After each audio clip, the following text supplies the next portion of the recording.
رسول اللہ وسلم علیک یا حبیب اللہ۔ ہمارے اس YouTube چینل کو سبسکرائب کریں اور گھنٹی کے بٹن پر کلک کریں اور ویڈیو کو لائک، شیئر اور کومنٹ کرنا نہ بھولیں۔ آج کی یہ مقدس محفل، آج ہم سب یہاں پر والد گرامی حضرت سید سراج الدین نقشبندی سیفی رحمۃ اللہ علیہ کے ایصال ثواب کے لیے جمع ہوئے ہیں۔ اللہ تبارک و تعالیٰ کی بارگاہ میں دعا کریں کہ اللہ تبارک و تعالیٰ انہیں جنت میں اعلیٰ سے اعلیٰ مقام عطا فرمائے۔ اب گلشن حیات کی رونق بکھر گئی، اب گلشن حیات کی رونق بکھر گئی، محسوس ہو رہا ہے کہ قیامت گزر گئی۔ تو حضرات گرامی، آج آپ حضرات کے سامنے عظمت والدین کے متعلق کچھ عرض کروں گا۔ اللہ تبارک و تعالیٰ کی بارگاہ میں دعا کریں کہ اللہ تعالیٰ مجھے ہمیشہ حق اور سچ کہنے کی توفیق عطا فرمائے اور ہم سب کو حق سچ سن کر اس پر عمل کرنے کی اللہ تعالیٰ توفیق عطا فرمائے۔ حضرات گرامی، اللہ تبارک و تعالیٰ کی عبادت کے بعد فوراً جس چیز کا قرآن کریم نے ذکر فرمایا ہے وہ والدین کے ساتھ حسن سلوک ہے۔ اس کی اہمیت اسی سے واضح ہو رہی ہے کہ عبادت الہی سے متصل ہی اطاعت والدین مذکور ہے، کیونکہ اللہ تبارک و تعالیٰ کے بعد انہی والدین نے انسان کو پالا ہے، وہ بھی پالنے والا اور اس کی توفیق سے یہ بھی پالنے والے۔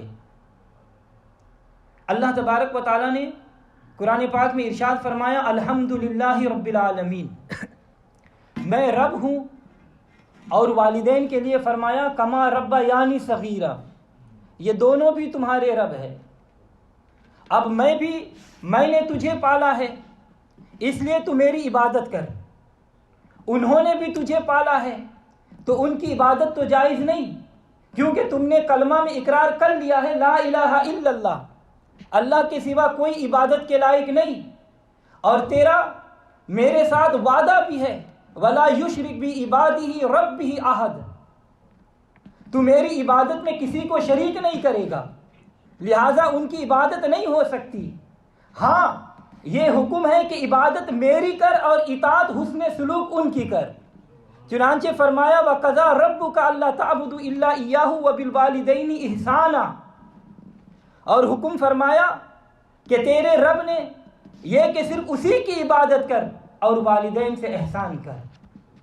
نماز میری عبادت ہے، مگر اس میں جب تو قیام، رکوع، سجود سے فارغ ہو جائے گا، اتحیات میں بیٹھا ہو، تو پھر میری اس عبادت میں ان کے لیے یہ دعا کرو ربنا اغفر لی ولوالدی، یا اللہ مجھے اور میری والدین کو بخش دے۔ معلوم ہوا کہ عبادت الہی بھی اس وقت قبول نہیں ہوگی جب تک والدین کے لیے دعا کر کے حسن سلوک کا مظاہرہ نہ کیا جائے۔ اسی لیے احادیث مبارکہ میں ذکر آیا ہے کہ والدین اگرچہ مشرک اور کافر بھی ہو، ان سے نیکی اور سلوک کا رویہ رکھو، کفر اور شرک میں ان کی اطاعت نہ کرو۔ حضور صلی اللہ علیہ وسلم مبارک نے صحابہ اکرام سے فرمایا کہ اے میرے صحابہ، کیا میں تمہیں بتاؤں کہ سب سے بڑا گناہ کون سا ہے؟ صحابہ نے عرض کیا ہاں یا رسول اللہ، ضرور ارشاد فرمائیے۔ تو حضور صلی اللہ علیہ وسلم مبارک نے ارشاد فرمایا کہ سب سے بڑا گناہ اللہ کے ساتھ کسی کو شریک کرنا اور اپنے والدین کی نافرمانی کرنا ہے۔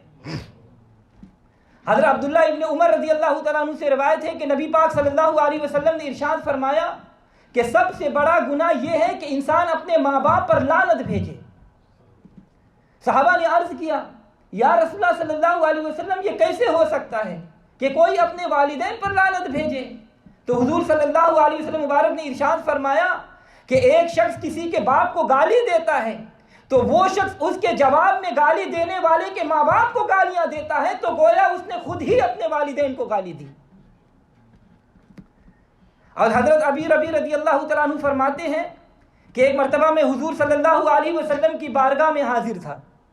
ایک انصاری حضور صلی اللہ علیہ وسلم کی بارگاہ میں حاضر ہوا اور عرض کیا یا رسول اللہ میرے والدین کی وفات کے بعد بھی کیا مجھ پر ان سے حسن سلوک ضروری ہے؟ تو آپ صلی اللہ علیہ وسلم نے فرمایا کہ ہاں 4 چیزوں میں ضروری ہے. پہلا یہ کہ ان کی نماز جنازہ ادا کرنا، دوسرا یہ کہ ان کے لیے مغفرت کی دعا کرتے رہنا، اور تیسرا یہ کہ جو وعدہ انہوں نے کیا ہے اس کو پورا کرنا، اور چوتھا یہ کہ ان کے دوستوں کا احترام کرنا اور ان رشتہ داروں سے صلہ رحمی کرنا جن سے ان کی وجہ سے رشتہ داری ہو. اور یہ نیکیاں ایسی ہیں جو ان کے وفات کے بعد بھی تم پر ضروری اور لازمی ہے. اور فتویٰ عالمگیری جو حنفیوں کے معتبر فتویٰ ہے، اس میں یہ واقعہ درج ہے کہ ایک شخص نے نظر مانی کہ اگر اس کا فلاں کام ہو جائے گا تو وہ جنت کی چوکھٹ اور حور کی پیشانی کو بوسہ دے گا. نظر پوری ہونے کے بعد حضور صلی اللہ علیہ وسلم کی بارگاہ میں حاضر ہوا اور عرض کیا کہ یا رسول اللہ اب میری نظر کس طرح پوری ہوگی، میں کس طرح پوری کروں؟ آپ صلی اللہ علیہ وسلم نے فرمایا کہ ماں کے قدم اور باپ کی پیشانی کو چوم لو، تمہاری نظر پوری ہو جائے گی. اس نے عرض کیا یا رسول اللہ میرے والدین انتقال فرما گئے ہیں. تو آپ صلی اللہ علیہ وسلم نے فرمایا کہ ان کی قبروں پر جاؤ اور ماں کی قبر کو پاؤں کی طرف سے اور باپ کی قبر کو سر کی طرف سے چوم لو، تمہارا نظر پوری ہو جائے گی. اور ایک صحابی نے نظر مانی کہ اگر مکہ شریف فتح ہو گیا تو میں خانہ کعبہ کی چوکھٹ کو بوسہ دوں گا.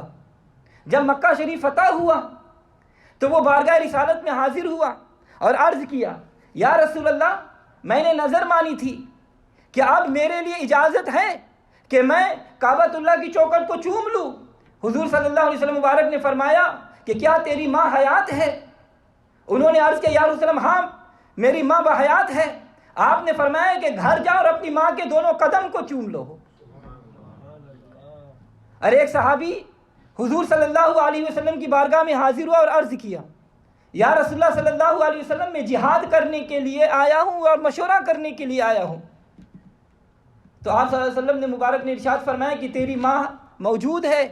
انہوں نے کہا یا رسول اللہ ہاں میری ماں موجود ہے. آپ نے فرمایا کہ جاؤ ماں کی قدم کو چوم لو کیونکہ جنت ان کے قدموں میں ہے. حضرت عبداللہ ابن عمر رضی اللہ تعالیٰ عنہ فرماتے ہیں کہ ایک شخص نبی صلی اللہ علیہ وسلم کی خدمت میں حاضر ہوا اور عرض کیا یا رسول اللہ مجھ سے ایک گناہ عظیم سرزد ہو گیا ہے، کیا میرے لیے توبہ کی بھی کوئی گنجائش ہے؟ تو آپ صلی اللہ علیہ وسلم مبارک نے ارشاد فرمایا کہ کیا تیری خالہ بحیات ہے؟ انہوں نے عرض کیا ہاں یا رسول اللہ آپ بحیات ہے. تو آپ نے فرمایا کہ خالہ کی اطاعت کرو اور فرما برداری اس کی نیکی اور بھلائی کرو تاکہ تمہارا گناہ عظیم معاف ہو جائے گا. اس کو ادھر کر دو، پکڑ کے موڑ دو، ان کو پکڑ کے موڑ دو. تو حضور صلی اللہ علیہ وسلم مبارک نے ارشاد فرمایا کہ بے شک جنت تمہارے ماں کے قدموں میں ہے. اور روایتوں میں مذکور ہے کہ حضرت ابو ہریرہ رضی اللہ تعالی عنہ ایمان لائے تو ایک دن حضور صلی اللہ علیہ وسلم کی بارگاہ میں بڑے پریشان حاضر ہوئے. آپ صلی اللہ علیہ وسلم مبارک نے ارشاد فرمایا کہ اے ابو ہریرہ اتنے کیوں پریشان ہو؟ حضرت ابو ہریرہ نے عرض کیا یا رسول اللہ میری والدہ ایمان نہیں لاتی، وہ آپ صلی اللہ علیہ وسلم کی بارگاہ میں گستاخانہ کلمہ کہتی ہے، مجھ سے برداشت نہیں ہوتے، اور جب میں آپ کے ارشادات کی طرف توجہ کرتا ہوں تو آپ نے والدین سے حسن سلوک کا ارشاد فرمایا ہے، لہٰذا میں اسے کچھ کہہ بھی نہیں سکتا. یا رسول اللہ آپ دعا فرمائیں کہ میری والدہ ایمان لے آئے. آپ صلی اللہ علیہ وسلم مبارک نے دعا فرمائی کہ یا اللہ ابو ہریرہ کی والدہ کو ہدایت نصیب فرما. ادھر حضور صلی اللہ علیہ وسلم نے دعا فرمائی، ادھر حضرت ابو ہریرہ رضی اللہ تعالیٰ عنہ خوشی میں وجد میں آ گئے، آپ جھومنے لگے. حضور نے فرمایا اے ابو ہریرہ میں نے تو ابھی دعا کی ہے، کیا خبر وہ مسلمان ہوگی یا نہیں ہوگی؟ تم پہلے ہی خوشی منا رہے ہو، تم پہلے ہی وجد میں آ رہے ہو. تو حضرت ابو ہریرہ نے عرض کیا یا رسول اللہ میرا یہ ایمان ہے، تمہارے منہ سے جو نکلی وہ بات ہو کے رہی، تمہارے منہ سے جو بات نکلی وہ بات ہو کے رہی، تمہارے لب سے ہماری نجات ہو کے رہی. کہا جو رات کو دن تو دن نکل آیا، جو کہا دن کو رات تو رات ہو کے رہی. حضرت ابو ہریرہ رضی اللہ تعالیٰ عنہ جب واپس گھر تشریف لائے تو آپ کی والدہ کلمہ طیبہ کا ورد کر رہی تھی. ابو ہریرہ نے فرمایا امی جان آپ کو یہ کلمہ کس نے پڑھایا؟ تو ان کی والدہ نے فرمایا اے ابو ہریرہ خود ہی دعا کروا کر آئے ہو، اب خود ہی مجھ سے پوچھ رہے ہو. اللہ اکبر. حضرات گرامی، تو میں عرض کر رہا تھا کہ عبادت الہی کے ساتھ اطاعت والدین کا ذکر آیا ہے، اور علماء اصول فرماتے ہیں کہ اگر دو امر متصل آ جائے تو دونوں پر عمل لازمی ہے.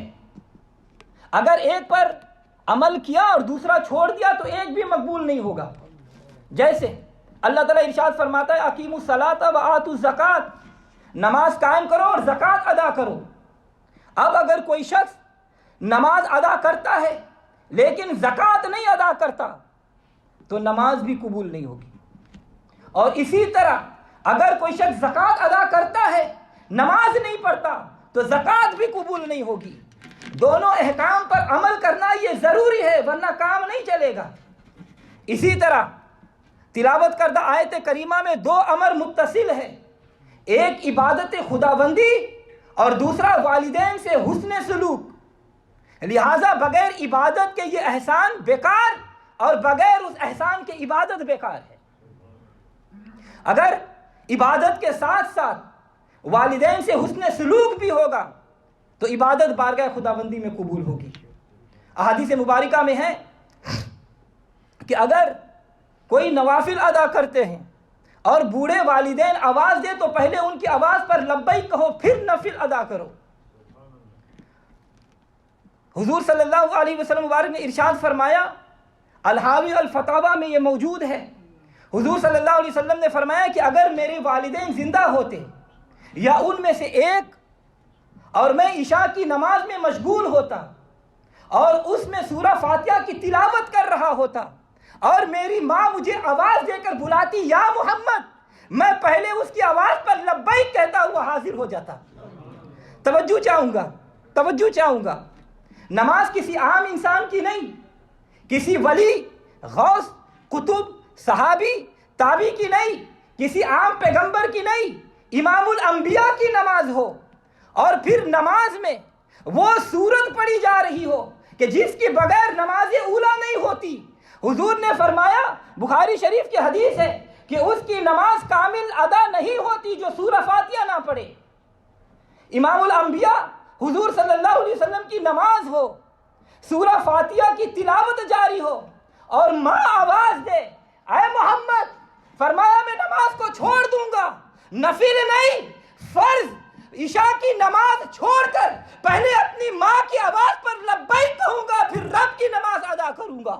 نبی صلی اللہ علیہ وسلم نے قیامت تک امت کو یہ سبق دے دیا کہ یاد رکھنا ماں وہ عظیم اور مقدس ہستی ہے کہ جس پر نماز کی قربانی دینی پڑے تو دے دینا. اللہ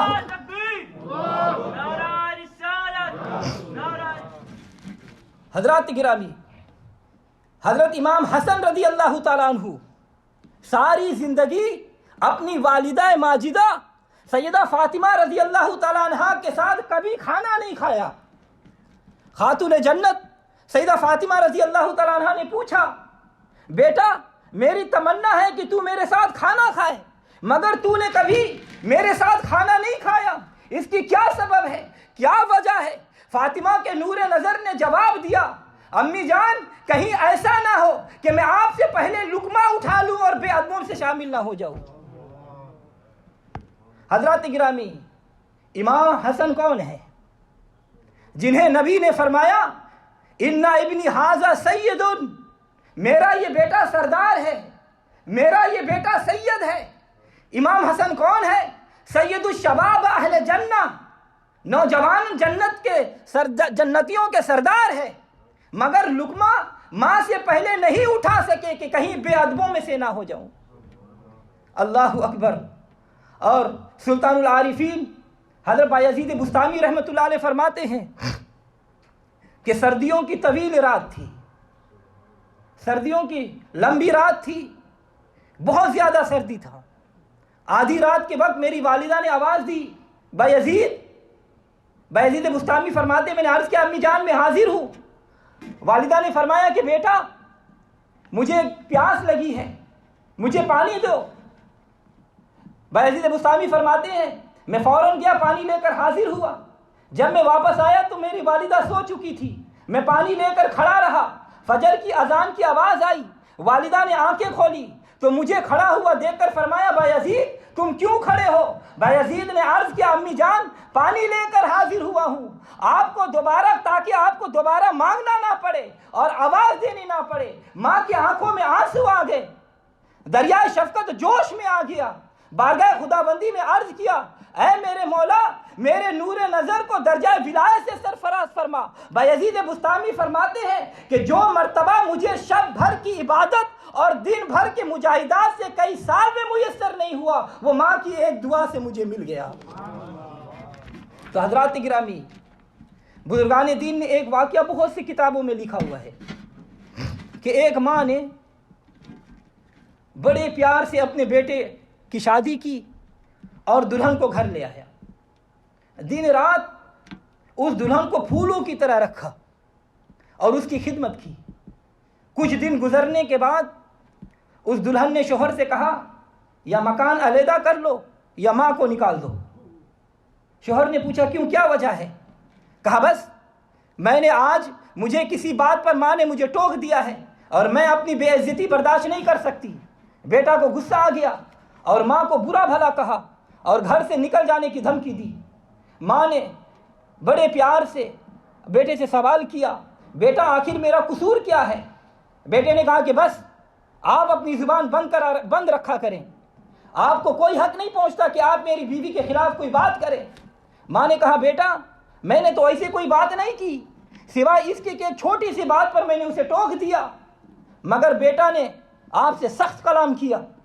ماں رونے لگ گئی اور خیال آنے لگا کہ وہی بیٹا ہے جسے بڑی محنت سے پالا, خود مشقت برداشت کی اور اسے خوشحالی دی, اپنے منہ کا لقمہ نکال کر اس کے منہ میں ڈال دیا, مگر آج یہ مجھے جھڑکتا ہے, آج یہ مجھے ڈانٹتا ہے. وقت گزرتا گیا مگر وہ بیوی اپنے اصرار پر قائم رہی, حتیٰ کہ ایک دن کہنے لگی اب یہاں میں رہوں گی یا میری ساس رہے گی, ورنہ اسے قتل کر دو. شوہر نے کہا کہ حوصلہ رکھو یہ کام بھی ہو جائے گا, مگر وہ سخت مزاج عورت اپنے مطالبہ پر فوری عمل چاہتی تھی. کہا ابھی یہ کام کرو اور ماں کا کلیجہ نکال کر میرے پاس لاؤ ورنہ میں جا رہی ہوں. بیٹا نے کہا چھری لے کر اپنی ماں کے پاس پہنچا, ادھر ادھر نہیں دیکھا, ماں کو قتل کر دیا. کلیجہ نکالا اور لے کر اپنی بیوی کے پاس آنے لگا, اور آنے کے لیے وہ تیزی سے آ رہا تھا اور سیڑھی سے اترنے لگا. اب اس کی خواہش تھی کہ جلدی سے جلدی اپنی بیوی کو یہ خوشخبری سناؤں. سیڑھیوں سے اترتے ہوئے وہ پھسل گیا, گرا, چوٹ آئی تو ماں کا وہ کلیجہ تڑپ اٹھا اور اس سے آواز آئی بیٹا ماں واری جائے کہیں چوٹ تو نہیں لگی. حضرات گرامی, ماں کا وہ کلیجہ ہے جو جسم سے جدا ہو چکا ہے, اپنے جسم کی چوٹوں زخموں کو بھول گیا اور اسے اپنے بیٹے کی چوٹ کا فکر پڑ گیا. یہ ہے ماں کی شفقت, یہ ہے ماں کی محبت. ماں اپنے دکھوں کو بھول جاتی ہے اور اولاد کی خوشی سے خوشی ہوتی ہے. یہ ماں کی فطرت ہے.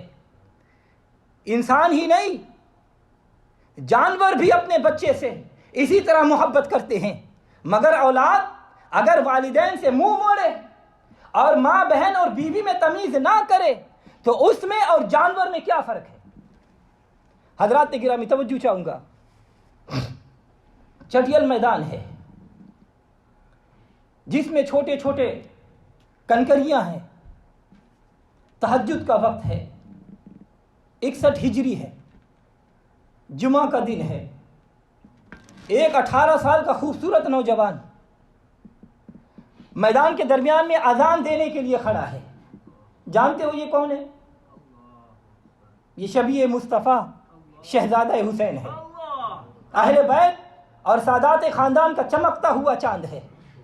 شہزادہ علی اکبر ہے جو میدان کربلا کے ریگستان میں فجر کی اذان دینے کے لیے تشریف لا رہا ہے. شہزادہ حسین حضرت علی اکبر نے دیکھا کہ میدان اس وقت سوائے میرے کے اور کوئی نہیں، تو اچانک نظر آیا کہ ایک عورت نقاب پہنے ہوئے جھاڑو سے کربلا کے میدان کی صاف کر رہی ہے۔ کہا اے نوجوان، اے خاتون، آپ کون ہیں؟ کہا اور یہ صفائی کیوں کر رہی ہے؟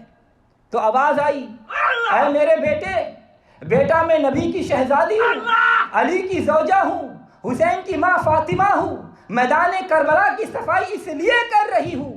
بیٹا سن، میں فاطمہ بنت شاہ کونین ہوں، میں فاطمہ بنت شاہ کونین ہوں۔ صبح اس مقتل میں لیٹے گا میرا پیارا حسین، اس لیے میں صاف کرتی ہوں کربلا کی یہ زمین، اس لیے میں صاف کرتی ہوں کربلا کی یہ زمین کہ اس کے زخموں میں نہ چھپ جائے کوئی کنکر کہیں۔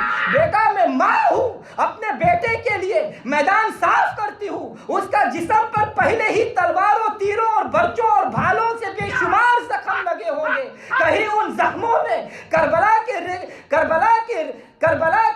ذرے نہ ان کو لگ جائے۔ اور پھر جب امام عالی مقام نڈھال ہو کر سواری سے زمین پر آنے لگے تو آواز آئی، اے حسین ذرا سنبھل کر نیچے آنا۔ امام حسین پہچان گئے کہ یہ میری ماں سیدہ فاطمہ کی آواز ہے، یہ ہے ماں کا کلیجہ، یہ ہے ماں کا دل، یہ ہے ماں کی شفقت اور محبت۔ ماں مجبور ہے، فطرت اس کے دل میں یہ محبت، شفقت اور جذبہ گداز کر رکھا ہے۔ بیٹا کیسا بھی ہو، ماں پھر بھی اس سے تقاضۂ فطرت کو پورا کرنے کے لیے مجبور ہوتی ہے۔ حضرات گرامی، حضرت ابو ہریرہ رضی اللہ تعالیٰ عنہ فرماتے ہیں کہ نبی صلی اللہ علیہ وسلم نے اپنی والدہ ماجدہ کی قبر کی زیارت فرمائی، روئے اور رلائے، اور ان کے ارد گرد والوں کو نبی صلی اللہ علیہ وسلم اپنی والدہ ماجدہ کی تربت اقدس پر حاضر ہوئے اور روتے ہوئے فرمایا کہ اے میری ماں، اگر آج آپ اس دنیا میں ہوتی تو دیکھتی کہ خدا نے آپ کے لخت جگر کو کیا مقام عطا فرمایا ہے اور کن عظمتوں سے نوازا ہے۔ میرے باغ و بہار کو ملاحظہ فرماتی، میرے مقام کو مشاہدہ کرتی تو کتنا خوش ہوتی۔ اللہ اکبر۔ حضرات گرامی، سیدنا یوسف علیہ السلام بندھے ہوئے ہاتھوں اور بیڑوں والے پاؤں سے قافلہ سے جا رہے تھے۔ جب ان کی والدہ کی قبر مبارک آئی تو وہاں سے نکل گئے اور اپنی والدہ کے پاس گئے، ان کی قبر پر گئے اور عرض کیا، اے میری ماں، میرے بھائیوں نے مجھے باپ سے جدا کر دیا۔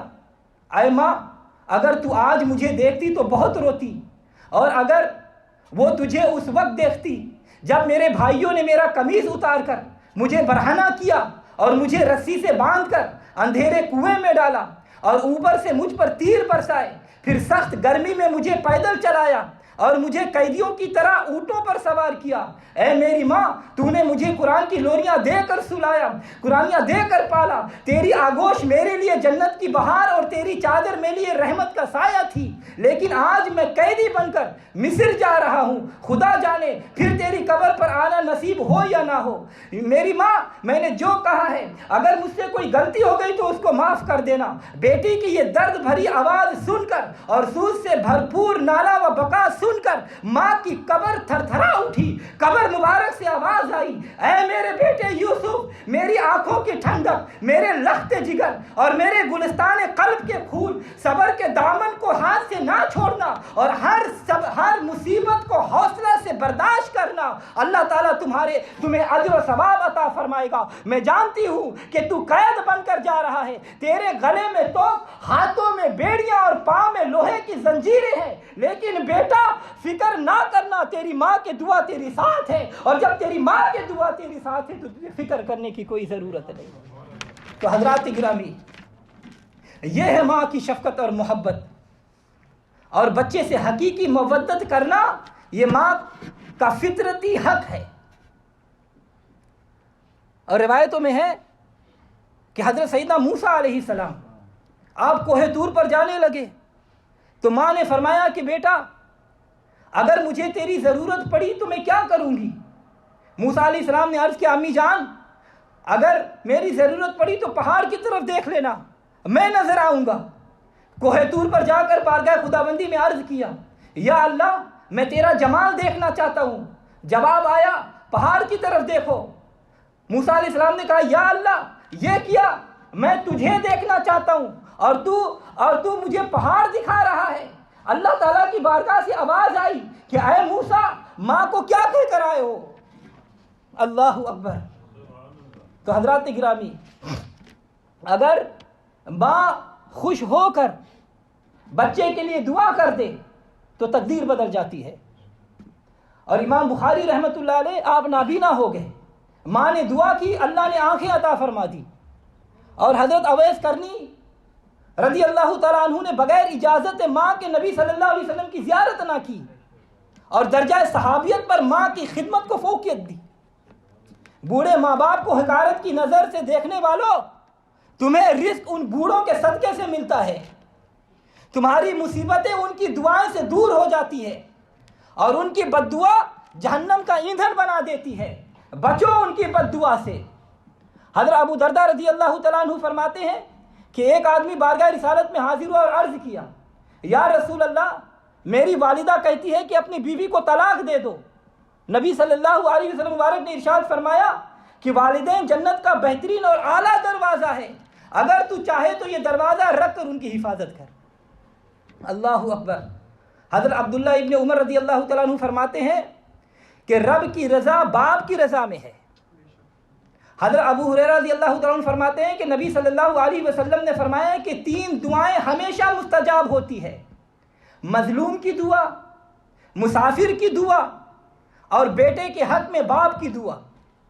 اور حضرت ابن عمر رضی اللہ تعالیٰ عنہ فرماتے ہیں کہ میں نبی صلی اللہ علیہ وسلم کو یہ فرماتے ہوئے سنا کہ بے شک نیکیوں میں بڑی نیکی یہ ہے کہ انسان اپنے باپ کے دوستوں سے صلہ رحمی کرے، یعنی باپ کو خوش رکھنے کے لیے ان کے دوستوں سے حسن سلوک کرے۔ تو حضرات گرامی، ہم نے اپنی زندگی میں بے شمار ایسے لوگ دیکھے ہیں جو والد کی بد دعا سے ذلیل ہو گئے اور انہیں زندگی بسر کرنا بہت مشکل ہو گیا۔ اسی لیے ہم کہتے ہیں کہ اگر دین و دنیا میں خیر چاہتے ہو تو والدین کو راضی کرو، انہیں خوش رکھو۔ اللہ تعالیٰ فرماتا ہے وَبِالْوَالِدَيْنِ إِحْسَانًا، والدین سے حسن سلوک کرو، اور کچھ نہیں تو خدا کے ارشاد پر ہی عمل کر لو۔ اللہ تعالیٰ فرماتا ہے هَلْ جَزَاءُ الْإِحْسَانِ إِلَّا الْإِحْسَانُ، کہ نیکی کا بدلہ نیکی ہے۔ والدین نے تمہارے لیے کس قدر مشقت کری ہے۔ تم چھوٹے تھے، خود بخود کھا نہیں سکتے تھے اور کما نہیں سکتے تھے، انہوں نے کمایا اور تمہیں کھلایا، تمہیں بوجھ نہیں سمجھا، گھر سے نہیں نکالا، اگرچہ تم نے بچپن میں ایسے کام بھی کیے جو والدین کو ناگوارا تھے۔ اب اس نیکی کا بدلہ یہی ہے کہ اب وہ بوڑھے ہو گئے ہیں، نہ کما سکتے ہیں نہ کھا سکتے ہیں، تو تم انہیں بوجھ نہ سمجھو اور گھر سے نکالنے کا پروگرام نہ بناؤ، بلکہ انہی کی طرح کماؤ اور انہیں کھلاؤ، ان کی خدمت کرو، ان سے دعائیں لو۔ ان کی دعا سے تم اس قابل ہوئے ہو کہ تمہیں اللہ تعالیٰ نے دنیا کی ہر نعمت سے مالا مال کیا ہے۔ اب تم ان کے لیے یہ دعا کرو وَقُلْ رَبِّ ارْحَمْهُمَا رَبَّيَانِي صَغِيرًا، یا اللہ ان پر اسی طرح رحم کر جس طرح بچپن میں انہوں نے ہمیں پالا اور ہم پر رحم کیا۔